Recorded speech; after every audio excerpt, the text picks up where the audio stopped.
Hello everyone, and welcome back to my Batman retrospective. This time we're going to be taking a look at Batman Return of the Joker on the Game Boy.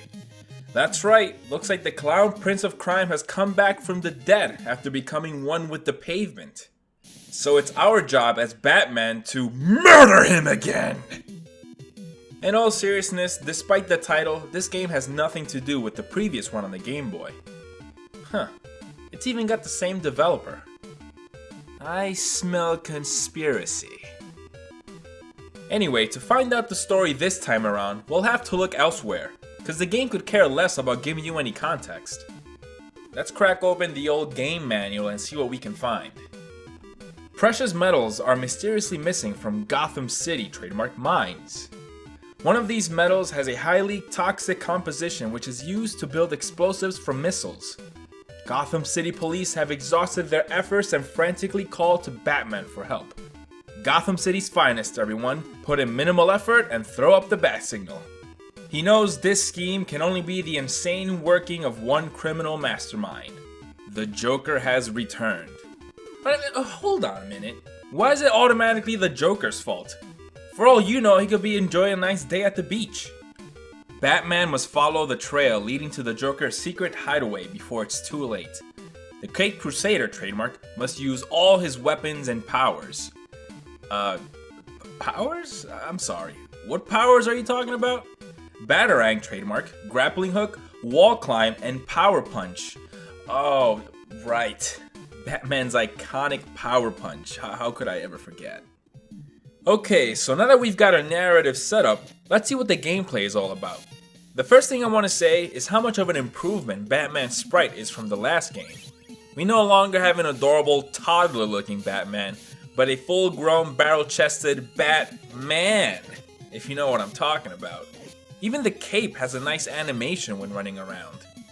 Once again, we have what is mainly a platformer. No gun this time around. Batman feels really heavy.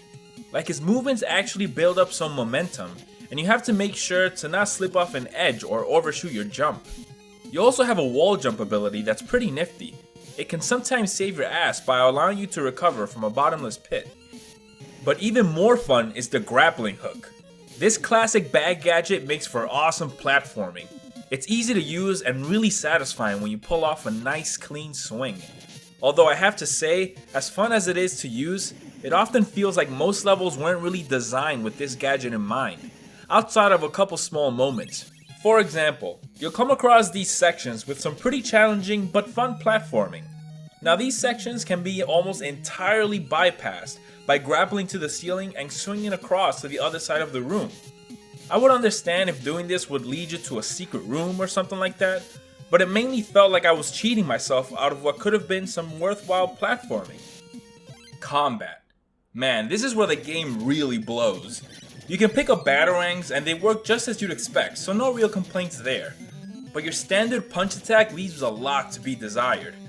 One, you'd imagine a man who spent the better part of his youth training in all forms of martial arts to have more than a basic punch attack at his disposal. But even worse is that it's almost entirely useless, more so against normal enemies. This move has very little reach, and you're more likely to take damage when trying to take out an enemy, so you're better off just running away. And that I did. I know that's not very Batman of me, but shit! If the alternative is getting my ass handed to me by some hobo in the sewers, I'm gonna bounce the hell out of there. At the end of each level, you'll encounter a boss. These boss fights are pretty well designed and offer a good challenge. Now, weirdly enough, none of these guys are villains from the books, or at least none that I recognize. Darklaw, Shogun Warrior, Foul Ball. Really strange that they decided to go with a bunch of randos rather than the likes of Scarecrow or the Penguin. Now, obviously at the end of the game, we face off against the clown prince of crime himself, the Joker. And I'm excited to say that he makes up for his missing dance number from the last game. Haha, look at him go! This boss fight is a little tricky, cause you see the Joker has set up this elaborate big ass magnet that'll pull you up as it passes over you. But using the combination of your grappling hook and batarangs, you should be able to take down Mr. J with no problem. Aha! We got him! Oh, the bitch tricked me! Yeah, he wouldn't be the Joker if he didn't pull one last gag before being taken down. So that's Batman Return of the Joker on the Game Boy. A platformer that, while it feels fun to wall jump and swing around with a grappling hook, its lackluster combat holds it back from being the complete package. Make sure to subscribe to keep up with my Batman retrospective and any other superhero game related videos. In case you haven't heard, we have an all new podcast, Auto Saving the Day, where we indulge ourselves in all things comic book video games. I'll put a link to the channel in the description below.